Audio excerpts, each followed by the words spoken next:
Hello, good afternoon, good evening, and good morning. Saan man sulok tayo ng daigdig, may nakalap tayo na impormasyon patungkol yung sa nangyari sa KOGC, kay Pastor Kibuloy, na kung saan ay mayroon talaga, gusto na lang talaga nila pabagsakin si Pastor Kibuloy dahil isa sa matibay na sandigan ni dating Pangulong Duterte, at maraming sympathizer rin, maraming supporter. Kaya lahat ng mga kalaban ng gobyerno ngayon ay talagang pabagsakin. Wala silang wala. Alam nyo mga kababayan, sa totoo lang walang hiyaan na ngayon walang hiyaan na ang gobyerno ngayon. Kaya sa lahat ng aking kaibigan, kakilala, mga senior ko sa Millennium Personnel, mga nagtitiwala sa akin, mga nagrespeto sa akin at naniniwala sa akin, at kung iniisip ninyo na ako ay parang napasobra sa mga ganitong gawain, ikinalungkot ko lang sa lahat ng Pilipino na pasensyahan nyo ako kasi hindi ko nakakayanan ang nangyari sa ating bansa. Lukuhan na ang nangyari sa ating bansa. Wala akong makitang magandang patutunguhan ng bansang Pilipinas ito kay Pangulong Duterte. Now, kung mayroon naman, pwede bang hiling ko lang sa live ko sa aking magiging live, siguro mamayang hapon, mamayang gabi, mga 7 o'clock magla-live ako. Pwede niyo akong debatihin bakit ganun ako katindi, ganun ako galit na galit sa administrasyon.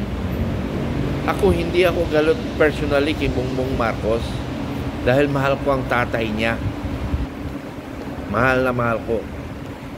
Ipinaglalaban ko. Pero ang masaklap nito, nung nakilala ko ang kanyang anak, ay wala. Mahirap pagkatiwalaan. Alam mo, sa totoo lang, nung nasabi ko na napaka yung mga words ko, matindi yung mga words ko ginagamit doon, hindi ko kasi kailangan talagang magmura ka o magalit ka o walang yain mo ang Pangulo, kasi nga walang kaya rin tayo Kaya nga sabi ko, walang hiyaan na lang talaga Kung sinasabi mong wala akong respeto, wala akong modo, bastos ako, yes, tanggapin ko. Pero kaya nyo bang tanggapin na binabalahura tayong Pilipino? Ninanakawan tayong harap-harapan? Biro mo, mahigit 6 trillion ang nautang niya, wala pang isang kalahating termino niya, yung kalahati niya ng term niya. Ang dami niya ng utang, wala tayong makitang project. Yung sinasabing 500 billion na flood control, nagkadiskrasyahan. Tapos yung 25 million kay Inday Sara, wala silang magawa. Kung talagang sinasabi lang ninakaw ni Inday Sara, pero sa COA clear naman siya sa investigasyon. Kasi nga impeachment nga political decision yan. Politic decision, not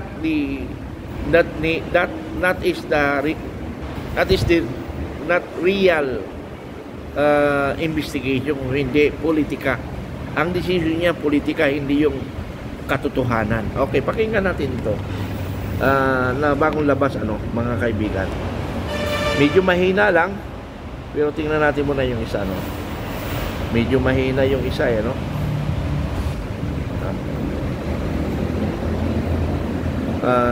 part 1 na lang natin to hanggat sa makakaya na lang inyo marinig, ano, para lang mayroon lang akong basis, ano.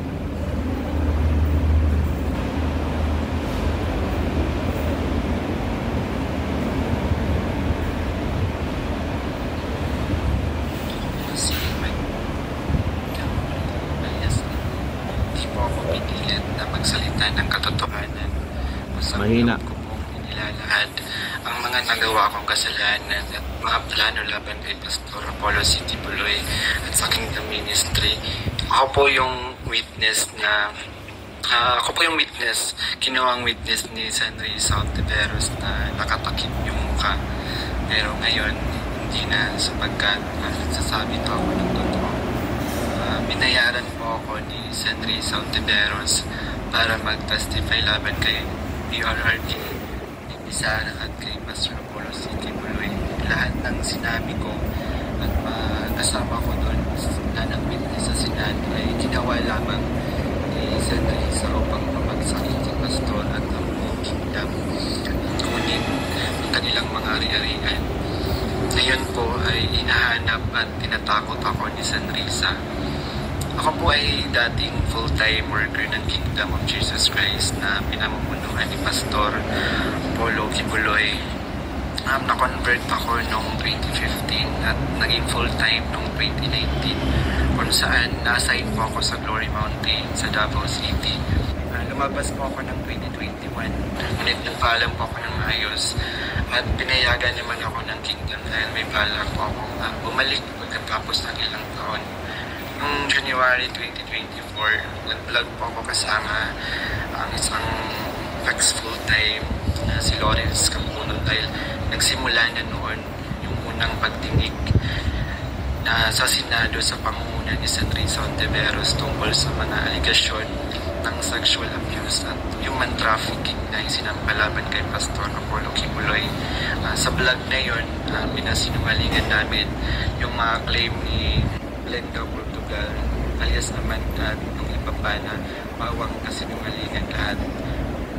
Noong February 2024, kinontak ako ng isang ex-full-time na si Joshua Bandari at inalok na maging witness sa Senate investigation ni Senador Risa kapalit ng financial assistance. Umayag ako dahil sa panahon din yun, nangangailangan din ako ng pera. Binigyan ako ni Joshua ng email ng opisina ni Sanrisa upang magpadala ng formal na email kahit anong aking sabihin daw. Sabi niya kapag nakipag-usap ako sa kanila, sabihin ko lamang na taga-kingdom ako at lumabas na sa ministry at dagdag ko daw na sinasaktan ako ni Pastor.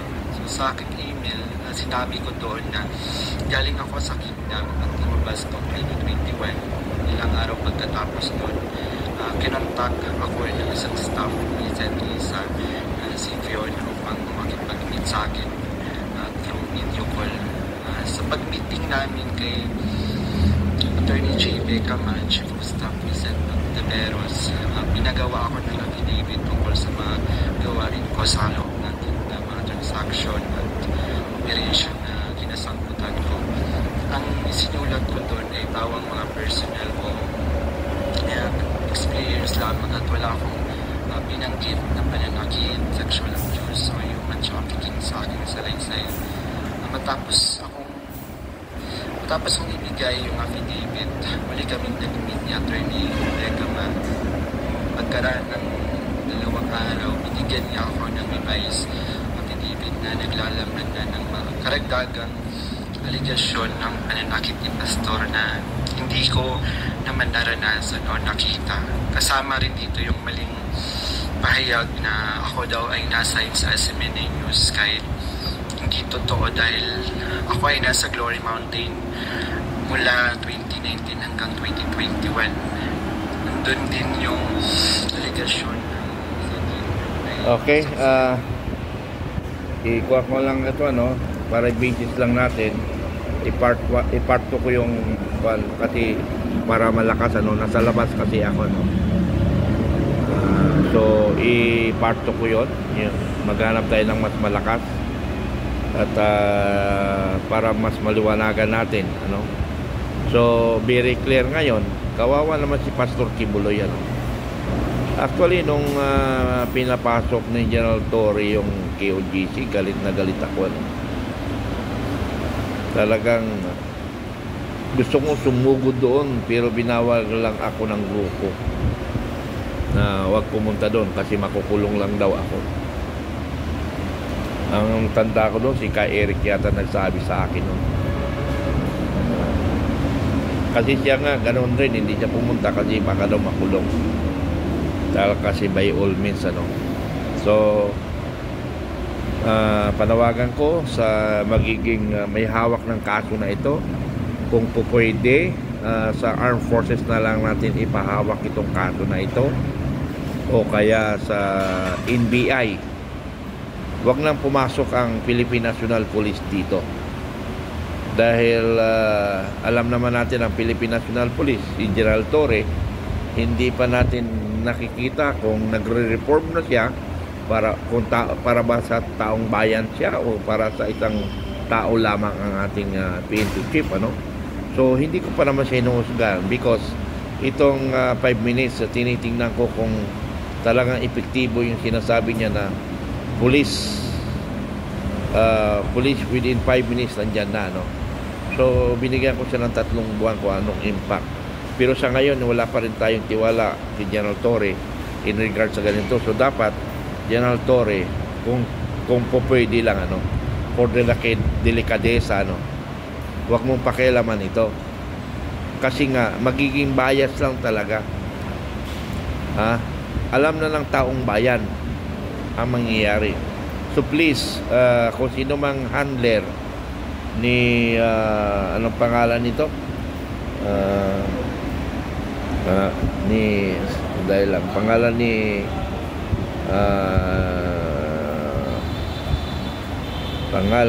alias Rini, ano.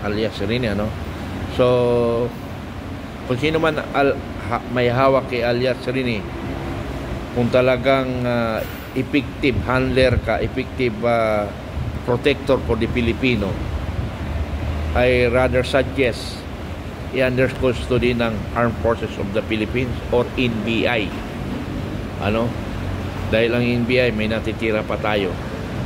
Sa Armed Forces, alam ko hindi kayang madiktahan yan. Now, kung madiktahan ng AFP, ibig sabihin wala na tayong tatakbuhan. Now, kung ang sinasabi nyo ang AFP ay hindi kumikilos kasi binabalance pa rin ng AFP na wala kasi tayong prominent na mga aksyon na talagang nakikita na talagang naapi ng taong bayan. Wala tayo nun eh. Yun na nga lang sa People's Initiative eh. Tayo na nga lang eh. Ito yung tinatawag natin People's Initiative, ano. Tayo na mismo ang kikilos, tayo nang aaresto lahat ng mga tiwali sa gobyerno. Tayo na mismo. Tayo na rin mag-order sa Armed Forces.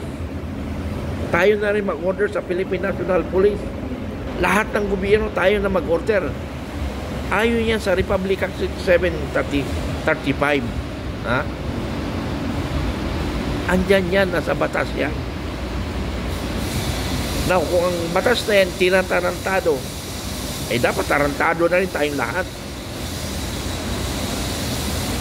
Wala nang galangan nga eh, tarantaduhan na nga lang eh. Tapos tayo, papayag tayo ng tinatarantado, natatakot tayo. Nasaan na, lalo na itong mga men in uniform personnel, ang tatapang natin ah. Ang tatapang natin, pero walang mga men in uniform personnel. Pero sabi ko nga, pag nagdesisyon kasi, kailangan kunin mo rin ang desisyon ng iyong pamilya. Kasi kung hindi mo rin makuha ang desisyon ng iyong pamilya, hindi mo rin magawa ang gusto mo. In my case, nakuha ko na ang desisyon ng pamilya ko. Hinayaan ako. Hinayaan nila ako. Kaya nung hinayaan nila ako, hindi ako nakikialam sa yung pera na para sa kanila. Para wala kaming problema. Hinayaan na ako. Sabi ko nga sa kanila, mamamatay na rin lang ako. Gagawa na lang ako ng maganda para sa bayan.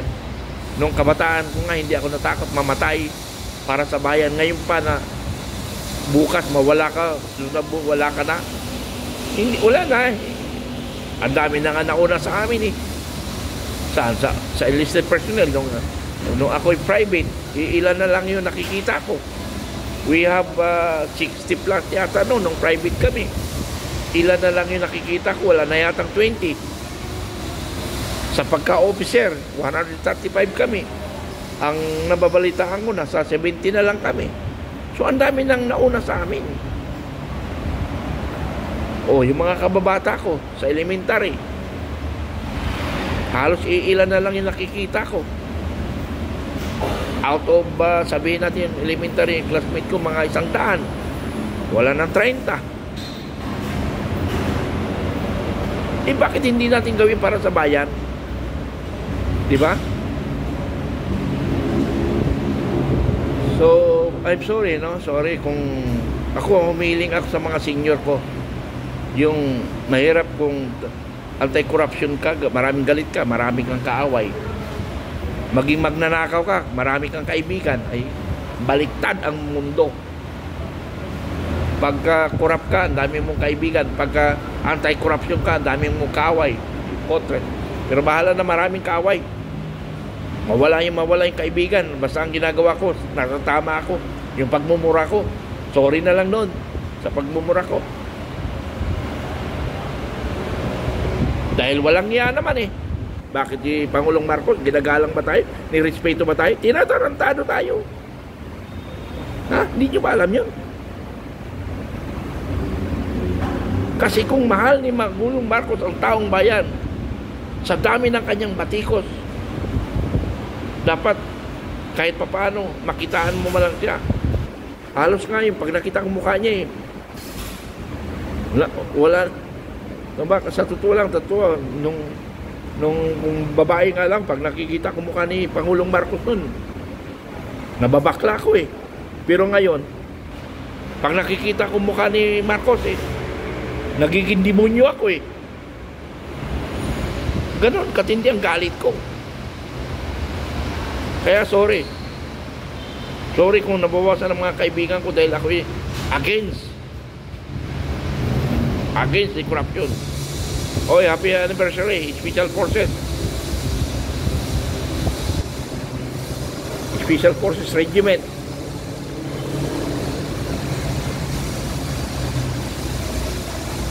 Kamusta kayo? Anyway, itong aking binabasihan, ito'y natutuhan ko sa Special Forces. Kung ikinukundina ako ng Special Forces because of may ginagawa ko, wala akong magagawa. And then, ma-realize nila ang ginagawa ko. Yung iba kasi tinatamaan eh, kaya nga ganun eh. Ha? Sabi ko nga sa inyo, kung galit kayo sa akin, dibatiin nyo ako on air. Dibatiin nyo on air ako. Para magsagutan tayo sa on air kung sino ang tama sa atin. Ha? On air. Naghahamon ako, on air tayo. Okay, yun lang. Maraming salamat. Magkakaroon ako ng parto doon sa lumabas na Star Witness ni Juan, ni Pastor Kibuloy na bumaliktad. Sinong handler nito? Please, manindigan kayo. Huwag nyo ibigay sa Philippine National Police. Kung kinakailangan magwala tayo. Ha? Okay, yun lang. Maraming salamat. Saludo ako sa iyo.